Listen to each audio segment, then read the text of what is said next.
Ba-dum-bum-bum. Bum-bum-bum-bum. Bum-bum-bum-bum. Bum-bum-bum-bum. Hey, everybody. Come on in. Come on in. We've got so much to talk about. Yes, I am on the road. Savannah and Polly and Nicholas and Don, Richard and Angela and Jeremy, come on in here. Gather around. We're going to be talking about a few things, but not until we have the simultaneous sip. It's time for Coffee with Scott Adams, and it's time for the simultaneous sip. Be it coffee, be it tea, be it water, be it a juice, be it in a mug, a vessel, a cup. It doesn't matter. It's time now for the simultaneous sip. Join me. Oh, good stuff. So, the big interesting news today is about the accusations against Judge Kavanaugh. Will the accusations that come from decades ago, 30 or 40 years ago, when Kavanaugh was a teenager, there's a woman who alleges that while classmates at a drunken party, he climbed on top of her and tried to have his way with her, and he was pulled off by his friend. What was the name of the friend who pulled Judge Kavanaugh, allegedly, off of the accuser? What was the friend's name? Judge. His actual name. So the friend's last name is Judge. Now, what are the odds of that? And I'll tell you why that actually matters in a minute. So, yes, I'm on the road. I'm in Las Vegas at the moment, just for fun. So, let me give you some context, because there are a lot of low information voters out there on the left who don't understand a few things that you already understand or you're going to in a moment. So whether you were a low information voter or not 5 minutes ago, you're going to be the highest information voter of all the information voters. I'm going to take you up to the height of information on this topic anyway. So the first thing we must ask ourselves is, what about the credibility of the accuser? The evidence we have is a memory from 30 or 40 years ago while people were inebriated. That's the first piece of information. The second piece of information, she says she took a lie detector test and passed. The third bit of information is that a reporter for the Washington Post claims that she came to him, or she came to her, the reporter, in July. So those who are saying, hey, why did she wait so long to come forward? Oh, you can question how long it took her, but she did come forward in July. So that's the information we have. Let's look at the credibility of each of these. Lie detectors, are they credible? Nope. No, lie detectors are not used in court. And the reason they're not used is because they're not credible. So they're not backed scientifically. What they're good for is when somebody doesn't know they don't work and they're afraid that they might work. You can get a reaction on the machine just because somebody's panicked that you've forced them into a lie. So it can be a useful tool if let's say you're checking an entire department and you're trying to find the mole who leaked something. You could probably find somebody in that department who, if they knew who the leaker was, they might panic a little bit, and maybe you could convince them to give up their secrets because they thought they failed the polygraph. So polygraphs do have a place. They are useful in certain situations, but only to narrow down things. So if you get lucky and somebody panics because they think they're failing a polygraph, you can sometimes, well, often, get them to confess. So it has that value, but as a measurement of accuracy of truth, they don't have a purpose. All right, you got that? As a measurement of truth, they don't have a purpose. Polygraphs don't. Now, there are several problems. One is that people who believe their own lies can pass. Secondly, we don't know what questions were asked, if they were the right ones. Thirdly, if she had a false memory, she would also pass the polygraph because she would believe her own memory. So the polygraph, if that's all you had, should not tell you anything. All right, passing the polygraph doesn't mean anything. Failing a polygraph might tell you something, and it might help you narrow down who's telling the truth. But passing one doesn't tell you anything. I guess the only thing it tells you is you didn't fail. Now, let's talk about the false memories. And here's the point where all of you get to be the high information voters. Hey, yay, you're in the good group. I call you super elite. Super elite. And and here's the thing that you know that low information voters don't know: how common false memories are. Now, take this situation itself. How many people have read about this very situation, the accusations against Kavanaugh, the current situation? How many people read it and then walked away and had the facts wrong? A lot. There are a lot of people who are on social media talking about this very situation, which they just read about, and they already remember it wrong. Do you see how common this is? Just look on social media. You'll see people all over who already remember this story wrong. That's how common it is.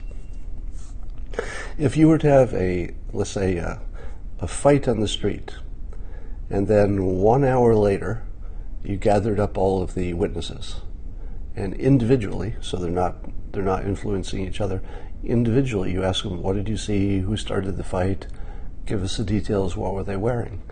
You would have stories that didn't even look like it was the same event. It would look like people had watched completely different movies. That's normal. That's normal. If you think it's abnormal, you're a low information voter. Now, what about when you and your siblings or your family get together and you talk about details from your childhood? You know, and for some of you that might have been 30 or 40 years ago as well. How accurate are those memories from 30 or 40 years ago? Not. Those things you think are memories are not actually even memories, which is hard to wrap your head around, but it's true. The things you think are memories of your childhood are not memories. They're little illusions which you have created where you've filled in the details of something you don't really remember. You remember maybe the broad strokes. You can remember let's say you went to the zoo, but you don't really remember what the animals look like. You can't be sure who went with you. You might have your age wrong by 3 or 4 years. So all of the important stuff, the details, are manufactured after the fact. And I'm not saying that it's about a specific situation or about you. The normal way everybody has a sense of memory of the past is they invent it. But that doesn't mean they're wrong about everything. So there are certainly situations in which, if you could go back and check, you would find something true. But are they reliable? If somebody said, I remember an event from 30 or 40 years ago, if they say that, how much credibility should you give it? Now let's say there was drinking involved, and a traumatic event, how likely is the memory accurate?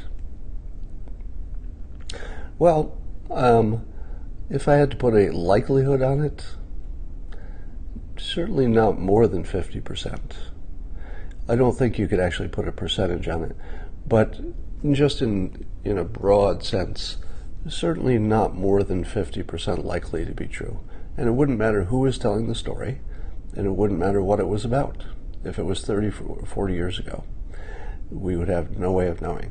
Now, if you're a low information voter, you're going to say to yourself, well, when people have accusations, most of the time, those accusations are correct.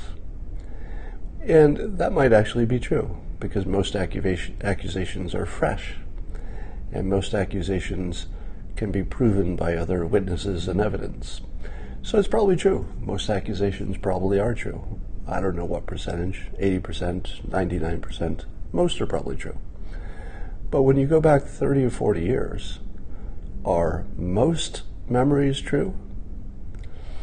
I don't know if it's even most, because it starts falling off really quickly when you don't have corroborating information, and you're going back decades, and you've been drinking. So, if you've noticed on social media that there's sort of a trap that's been set, so already people are coming after me on social media. I've had to block a few people. So just by talking about the existence of false memory and the fact that polygraphs are not credible technology for memory confirmation, just talking about the science of it makes people say, you misogynist, woman-hating bastard. Yeah, so you can see the forces already lining up against me as well. So that's part of the trap of it, is you can't talk about it. You can't even talk about the technology of it. You can't talk about the likelihood it's true. None of that. Now, let me talk about a related topic. I have proposed that in the context of politics, because politics affects us all, that we employ what I call the 20-year rule. The 20-year rule goes like this. If there's an accusation that's over 20 years old, just ignore it. Even if it's true, just ignore it. And the reason is, there's several reasons. Number one, you can never verify something that's 20 years old. And number two, we're not really the same people we were 20 years ago. Yeah, we share a history, we share an ID with who we were 20 years ago. We share maybe the same house we had then. There's a lot of stuff that's the same, but people aren't really the same people they were 20 years ago. And it's quadruply true if you're comparing a senior citizen to a 17-year-old. I don't know how old Kavanaugh is, not a senior citizen probably, but if you're comparing somebody in his late 50s to his or her 17-year-old self, do I really care how horrible the 17-year-old self was? Well, I care if there was a victim. If there's a victim involved, we can care about the victim, of course. But it's not the same person. It's just not the same person. And before you say, well, Scott, before you say this to me, oh, Scott, isn't that convenient that just when the person that Mr. President Trump likes gets accused of something, now you say, let's have the 20-year rule. But that didn't happen. Some of you already know that I've had the 20-year rule for some time now. And I say that Hillary Clinton benefits from it. I don't care what she did with Whitewater or anything else. Just don't care. If it's 20 years old, they're just different people. If they've done anything in the last 20 years, then I say, throw it in the mix and let the voters decide. But if it's more than 20 years ago, I say it doesn't really matter if it's true. It's just not the same person. You're accusing somebody, a third party for all practical purposes. Somebody says, let's let Bubba off the hook. Yeah, so I would apply the same standard to Bill Clinton, to anybody. Now, part of this is self-preservation, because when it comes to politics, if you didn't allow anybody into the job who had, a spotty record from 40 years ago, you just have to clean out the whole Congress. And who knows how many, accusations from that time would even be true. So as a practical matter, you can't really run a country that way. You can't really run a country with 20-year-old accusations against everybody who comes through, because it's going to be everybody. It's just going to be everybody. So I would say, first of all, I would apply the standard to Kavanaugh. I would apply it to Bill Clinton. I would apply it to anybody you want to apply it to. Both sides. 20-year rule. Here's the next thing. I often talk about this simulation. The idea that we're not real flesh and blood, but that we were created by some earlier species, and we think we're real, but we're actually some kind of a software simulation. And the argument for that, which is, if anybody could create one simulation, they probably created lots of them.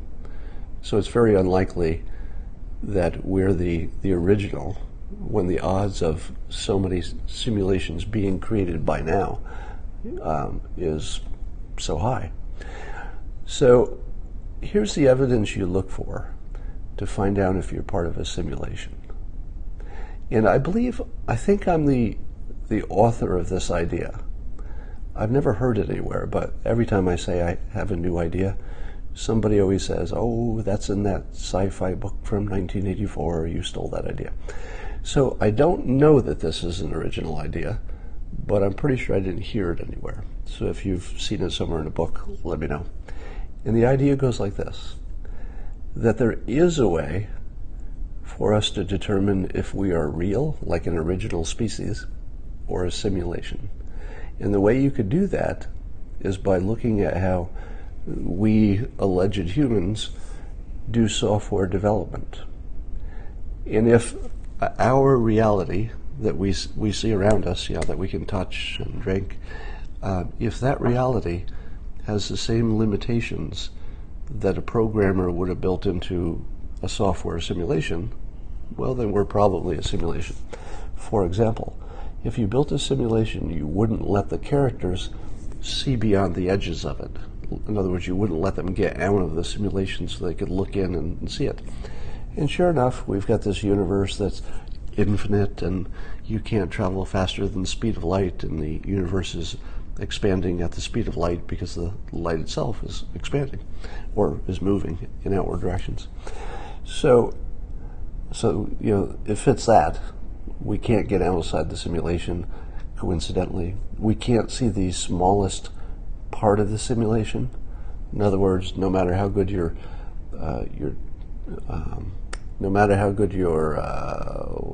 microscope is, you can't see the smallest thing. Oh yeah, we can deduce that there are particles and we can split a particle, but what's the particle made of? Nobody knows what the stuff is made of. And if you could find out what the particles are made of, what's that stuff made of? In other words, everything is made of something else. But could you keep going down the list of what things are made of forever? Is everything made of something else? And would it be an infinite progression? Because that makes no sense. So that's one of your signs that you're in a simulation. Here's the other side. The other sign is that we would have lots of false memories. Because if you built a simulation, would you make a real history that existed like for every single thing that happened in the universe? Would you have to create it and then store it so that in case anybody had a memory that was in conflict with another memory, as we have with Kavanaugh and his accuser, two people have different memories. Would the person who made the simulation create a simulation that has in it every fact that's ever happened, just in case there's ever a disagreement. And then people could say, okay, one of those is true, one of them is not, let's figure it out. You wouldn't really build it that way because it would take too much resource. Instead, you would give people false memories for any situation that can't be confirmed. That's the important part. Can't be confirmed. So if there was an event in the past like the Kennedy assassination, there's a video of it. That video collapses the reality and makes that the actual shared reality, and it can never change because there's a video proof of it. But what about the memory that Kavanaugh did something bad that conflicts with the memory that he did not? Those are opposites. It can't be true in our normal universe. It could not be true that he did something bad while simultaneously true that at the same time he wasn't there and didn't do anything. Can't be true. But if we live in a simulation, they can both be true. So in other words, as long as those two competing histories can never be fact-checked, they both exist as true as anything else in the simulation. Because the simulation isn't true, it's a movie that's presented to us. So in the simulation, it can be true that the event happened at the same time it's true that it didn't happen. And the only thing that would collapse those two competing memories, the only thing that could turn them into one, is independent corroboration. Probably not from another person, because another person just has faulty memory too. It would have to be from a videotape. Maybe the mother finds a diary page that talked about it. Maybe there's, I don't know, some weird situation where there's physical evidence. But in my world, the world that I actually see and perceive and go through life as if it's the real reality, in my world, which I do not suggest you share, both are true. That's the actual world that I exist in. In other words, the perception that I have all the time is that both histories can be 100% true, because neither of them are true. Meaning we're a simulation. There's nothing that's true. But if one of them were ever confirmed, it would harden into the history. And if it's never confirmed without an outside corroboration, the two histories just go on as true. They're both true forever. Is this how you landed Christina? Well, that plus my good looks. All right. Now, here's the question. What are the odds? Let's go back to talking about false memories. Remember the coincidence I told you? That this situation with Kavanaugh is about a judge who's trying to become an even more famous judge. At the same time, he's being accused of doing something when he was 17 that was stopped by his friend whose last name is Judge. Think about that. The last name's friend, who was the only other person in this reality who's named, I think there were some unnamed people who were allegedly there, but of the people who are named, one is a famous judge and one is named Judge. Now, if you were going to create a false memory about a judge doing something to you, and it just happened to be that there were two judges in the same story, what does that do to the credibility of your memory? Well, when memories are false, they're often suggested by something. So false memories are not created out of just nothing.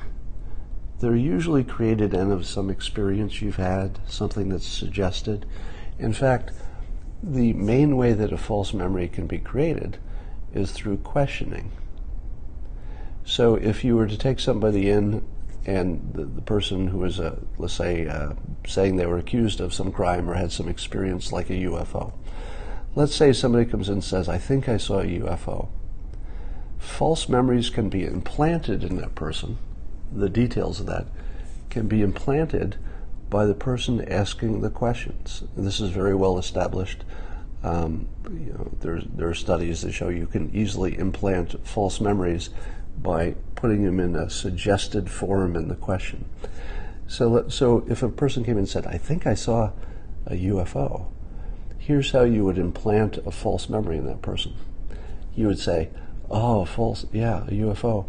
Was it football shaped? Was it football shaped? Or was it disc shaped? You just implanted a false memory. Because the person who said they saw the UFO didn't say that they saw a shape, and maybe it wasn't a distinct shape. Maybe it was a light. But if a person says, I saw a light, and I think it was a UFO, and then the person asking the questions about it says, was it shaped like a football, or was it more of a disc? Probably you just implanted a false memory. That's the way it's done. Because the person who saw the light and was not registering it as a shape hears those two suggestions and says, yeah, I think it was a little more football-y than it was disc. Yeah, it was football. It was football shaped. Yeah, it was definitely football shaped. And from that moment on, they'll start remembering it as football shaped. So this is very well demonstrated. It's a known scientific process. It does happen as fast as I just described it. It's just like that. A false memory can be implanted in a normal person in a routine way that fast. Hypnotists do it all the time. Now, if you had remembered a story about being attacked and you didn't remember all of the people there, but you remembered that one of the people there was named Judge. Let's say that's the only part you remembered. And somebody says to you, who else was there? Well, there was somebody named Judge, and who were his friends? Somebody else was there. Well, who was it? Oh, it was Mike Kavanaugh. See what I just did there? So the person asking the question planted a false memory. Oh, I'm sorry, Brett Kavanaugh. Got his name wrong. So what I just did was I implanted a false memory. And let me say it again so you see how easily it is. So if the victim says, in high school, this bad thing happened to me, and I don't remember all the details. I remember there were four guys there. Can you remember any of them? Well, yeah, there was this guy his last name was Judge. I can remember him. Who else was there? Now the name Judge is in your mind because it's the only person you can remember. And by the way, the friend whose name is Judge he's not accused of doing anything. I don't want to start any false memories here. So the friend is not accused of anything. And in fact, in her telling of the story, the friend is who took the attacker off of her. So the person who's named Judge is being remembered as a hero, not as an attacker. I want to be clear about that. But once that name of that person named Judge is in her head, and years have gone by, and the other person she knew in that class who may have been at the party is an actual judge. Memories conflate. So the fact that one person was named Judge, and that's the one she remembers for sure, makes the odds of her misremembering somebody who was also a classmate and also a judge, the odds of that becoming a false memory skyrocket. Now, did everybody understand that? That because the friend's name was Judge, and you're dealing with a very false, or not false memory, but a vague memory, that the person asking the questions, if you got the accuser to say the name Judge, and I'm not talking about the reporter she talked to this summer, I'm talking about people she told the story to probably over the years. So it could have been 20 years ago she told the story for the first time. And she was telling her friend. And she's just telling the friend, hey, it was these four guys. I don't remember. One of them was named Judge. Who are the other ones? And then suddenly the word judge is in her head. And she's thinking of the group of guys. And there's another one who happened to be a judge. Now, he became a judge. What are the odds that that association would cause her to have a false memory of an actual judge? Pretty good. So if you don't understand how likely a false memory can be planted, then you're a low information voter.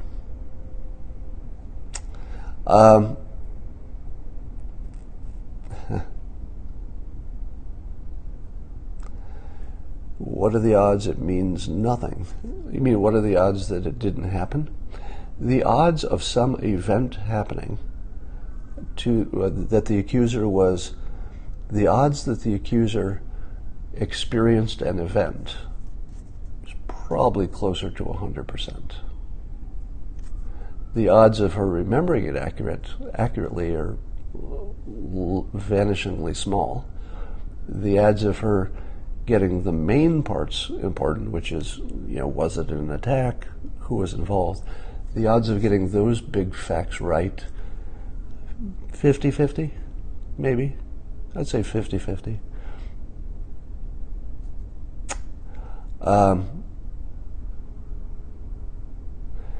Yeah, and I'm hearing some stories about Kavanaugh's mom being a judge who was involved in a case that involved the accuser's family foreclosing their house. I don't know how true that is or how much that matters. It's hard to know. Now, it's also relevant as we're picking out, what's likely and what's not. What are the odds that the accuser would be a rabid Hillary supporter? What are the odds? Well, pretty good, 50-50 or something. But why is it never the other way? Are we to believe that if a conservative had been sexually attacked, that she would not come forward? Are you wondering about that? Don't you wonder, had there been a conservative who had been attacked, would that conservative come forward? Oh, Anita Hill. But that's also ancient history. I don't think you can take too much from Anita Hill because that's just too long ago. In our current climate, our current hyper-partisan climate, what are the odds that it's always Hillary supporters who come forward? Roy Moore's accuser was a Trump supporter. Okay, that's a good counter example. I will accept your counter example. I don't know if it's true, but I'm going to accept that it probably was. All right, so you saw two examples there. So if you're asking yourself, what is the importance or the relevance of the fact that the accuser was a rabid, I don't know how rabid she was, don't want to read her mind, but she seemed to be a strong supporter of Democrats. And in the comments we saw two examples where it's not always the Democrat who's making the accusation against the Republican. So put that in your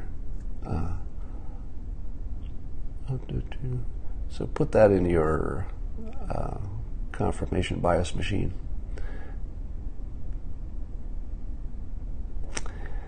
Yeah, the whole Keith Ellison situation is surprising. I don't know the reason for that, do you? Do you have any idea why the Keith Ellison thing is not making a dent? And yet everything else seems to?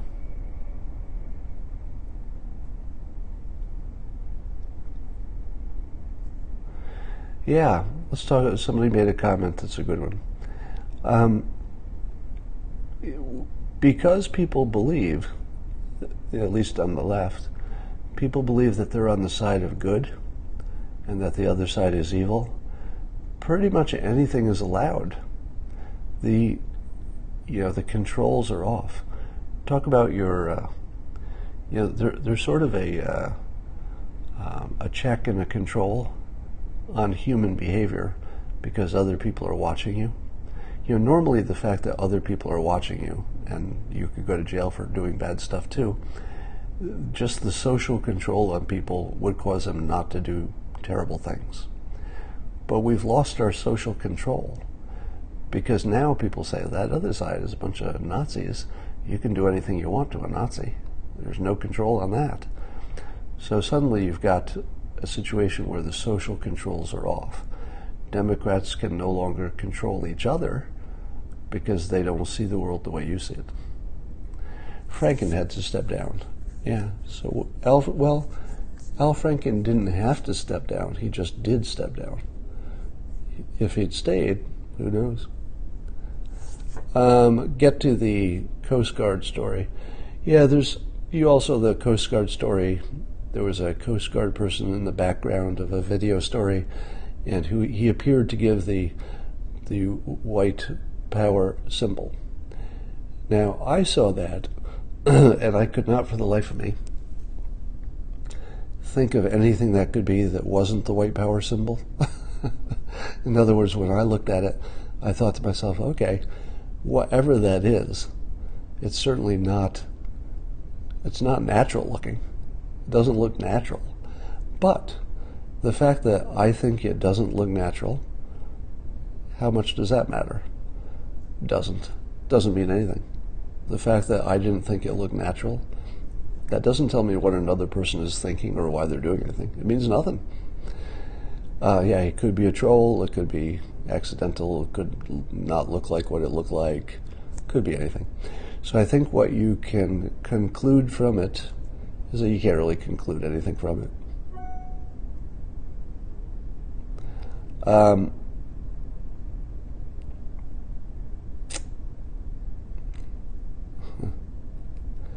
Sessions says that those who suppress free speech should be suppressed.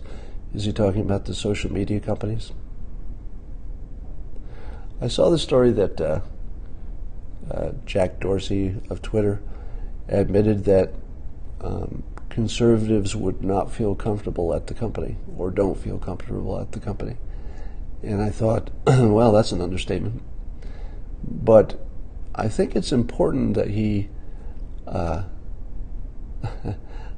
I think it's important that Jack Dorsey has said publicly he acknowledges the situation, because that's the first step to doing something about it. What has Q predicted? Do people still believe in Q? Is Q still a thing? Give me a sense on this Periscope. I know a lot of people who are Q supporters may have stopped watching me. But say yes or no. How many do you believe Q is real?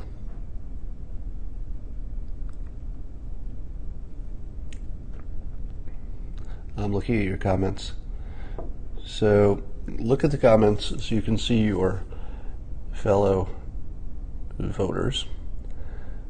So I'm seeing about, does it look like 2-1, 3-1 against Q being real? Now, all I see is no's now. All the yeses went away. Well, here's an interesting experiment. How come all the yeses came first, and now it's almost a solid wall of no's? I saw one Y. Wow. Okay, let me tell you what just happened, because I don't think you just realized what happened. Somebody was passing around a story recently, an article about a study showing how easy it is to change people's opinions with essentially peer pressure. In other words, they've done studies where I think the study was they would show people two lines and they would say which line is longer. And if the person was alone, they'd look at the two lines, they'd see the one that's longer, and they'd say, okay, this line is longer. So when they were not influenced, people could see the reality for what it was. But as soon as you added some people who were working with the researchers, and the people working with the researchers would say, oh yeah, that other line is the long one. So the researchers would try to influence the person who didn't know that they were being influenced, to say something that clearly was obviously not true. The length of 2 lines. And it turns out that you can very easily make somebody see 2 lines differently. Like right in front of their eyes. They're looking at 2 lines. If nobody's there to influence them, they know one is bigger. The big one. If somebody's there in it, and they're pretending they think the other line is the long one, something like a third of them will change their mind immediately. I think it's a big number, whatever it is. So what I did here on this Periscope was I asked you if Q was real or fake. Did you see how the answers went? In the beginning, when I first asked the question, people gave their answer without influence by other people, because the other comments hadn't come in yet. There's a lag. So when I asked the question, the people who believe that Q is real said yes. And you saw a bunch of yeses. Yes, yes, yes, no, no, yes, yes, yes, yes, yes, no, yes, yes. But the more no's you saw, it very quickly collapsed reality until the only answer you were seeing was no at the end. Did you see that in real time? It was exactly like the experiment. As soon as the people who said yes could observe that the people that they would consider peers, essentially, were by a majority, probably 2-1, were saying no. As soon as they saw it was a 2-1 no, it went to 100% no. You saw that, right? Not 100%, but it went to something like 90%. Yeah, you watch that in real time. In real time, you watch people's memories being faked. Because the reason that people think Q is real is that they have false memory of it, which is a perfect connection to the earlier topic. Let me explain to you why some people think Q is real, meaning that the predictions are accurate. Obviously, there's people involved, so the people are real. But the reason that people believe that Q is accurate is why? It's because they remember accurate predictions. They remember it. Now, is it a truth that Q has amazingly accurate predictions? No, it's not true, and can be easily demonstrated, as many people have. They've shown all the examples of Q predictions that were not even close to true. Now, the people who believe Q is accurate, they simply don't remember the ones that were wrong. Those are false memories. They have a false memory of Q. So if you're asking yourself, here's a perfect example. If you're asking yourself, how often do people have false memories? Ask yourself how many people believe in Q. Because everybody who believes in Q got there the same way. They got there at first because it was interesting and people were talking about it, and maybe they were a little open-minded at first. But over time, they came to believe that the predictions were spookily accurate, and that hardened their belief that it was real. But those were not real memories. Those were false memories. They simply just didn't remember the ones that weren't real. And when there was a vague one, other people would say, that's not vague, that's right on. He nailed it. He said something vague, sure, but once you see the real result, you know it wasn't vague at all. So Q is a false memory phenomenon. You can tell how easily false memories are embedded by looking at the Q situation. It's a false memory phenomenon.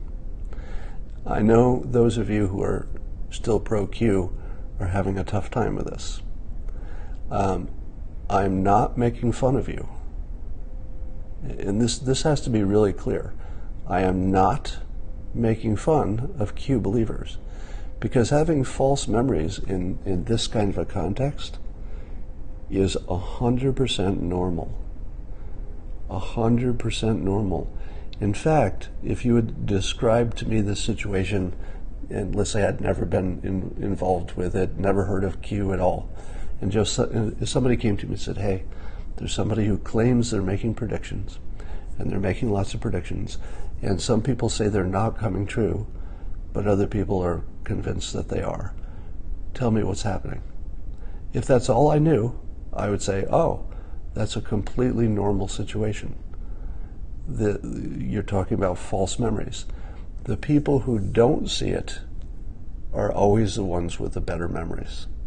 The people who do see something, the accuracy in this case, are almost always the ones with the hallucination, the false memory. Okay? So if you see somebody claiming something is clearly true, and somebody else looking at the same stuff, and this is the important stuff, the important point is they're looking at exactly the same evidence. They're in the same room, and one says, there's a giraffe standing right in front of me, and the person right next to you, same room, same time, is looking around and saying, there is no giraffe in this room. Which one of them is right? It's always the one who doesn't see the giraffe, right? Q is a phenomenon where some people see it as clear as the nose on their face, and other people look at the same stuff and they don't see it. Which is true? It's always the one who doesn't see it. So now, if you take the Kavanaugh story and compare it with the Q situation, you can see that the dominant element is common to both those stories. False memory is so pervasive and so normal, and it's so the context of our existence, that when you see how many people believe in Q, that tells you how easily people can have false memories. And remember, the Q false memories are all within the last 3 years. Whether or not the accuser has a false memory, we cannot know. But the odds of it being a false memory go through the roof when you're 30 years past. All right, will Kavanaugh get confirmed? I say yes. So here's my prediction. Kavanaugh will get confirmed. If Kavanaugh doesn't get confirmed, there will never be another Supreme Court justice.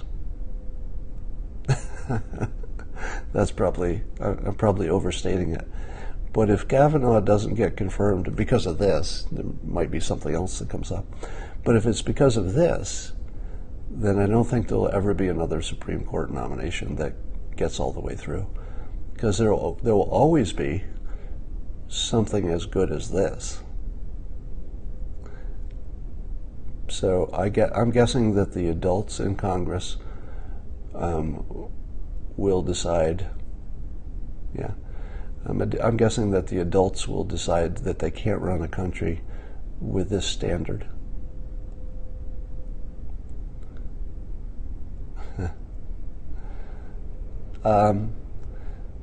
And it is, does it seem to you that it's a tremendous power shift from male to female? I know most of you are saying, duh, because it's so obvious. But this situation with Kavanaugh appears to me a tremendous power shift. Because now that it's clear that this can happen to essentially anybody who's male, but probably can't happen to a woman, it's sort of the perfect attack for women. So if you're a woman and you think women don't have enough power in society and you'd like to see more of it, and that probably explains that, I think that describes a lot of people. This is the best way to do it, because women are largely immune from this, not 100%, but largely immune. And so if Kavanaugh goes down because of this, independently of whether something really happened or not, that almost won't matter. It'll make it impractical to be a male nominee to the Supreme Court. You might actually have Supreme Court nominees who are male, who are aware of nothing that's a problem in their life, just say, I don't want to lose my marriage. There might be people who are nominated for the Supreme Court who are male, and they talk to their family, and the wife says, look, if you go through this nomination process, our marriage is going to be just totally screwed, because somebody's going to come forward. That's how it works now. Those are the new rules. So I don't know if men can run for office. I can tell you that in my case, I would not run for president in the current situation.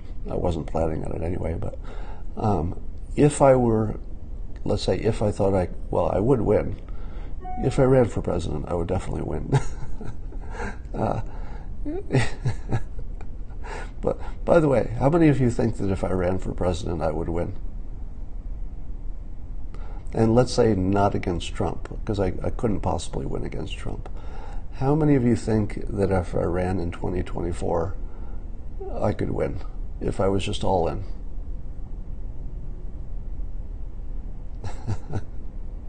I just wondered how many think I could. So it looks like you're kind of split, but a lot of people think I could. So the reason that I predicted that Trump would win was based on his skill set, not on his policies. My skill set is not as good as his. But if I ran for president, it would be better than whoever I ran against. So I would have the best skill set in the competition by far. It wouldn't even be close. But that's not all it takes to win. Still need a lot of other qualities. All right. I'm not going to run, so it doesn't matter. But anyway, I would say, I hate to say this, but I'm going to say it anyway. If you're a man and you're being considered for the Supreme Court or running for president, it's probably a bad decision. It's probably a bad decision because you're going to be ruined.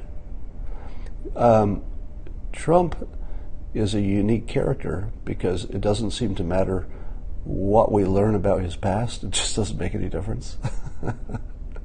I think Kanye would have the same quality.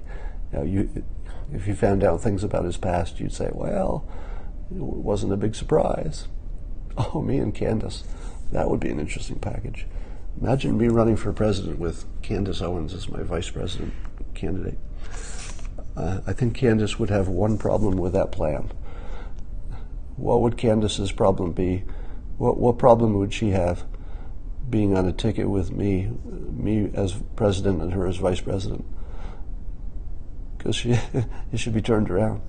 She should be running for president. But we'll give her a few years before she's ready. All right. You would have to choose a party. I would. I would have to choose a party, and I would. And I could win in either party. No, that's not true. That used to be true, but now it's not true. I could win as a Republican, but I couldn't win as a Democrat. Short and bold, sorry. Those days are over. You know, the height and hair used to make a bigger difference, but now persuasion tools are more important, I think. All right, that's all I've got to say for now. I'm going to let you go and get back to your day. Get back to your day. Nice talking to you. Bye for now.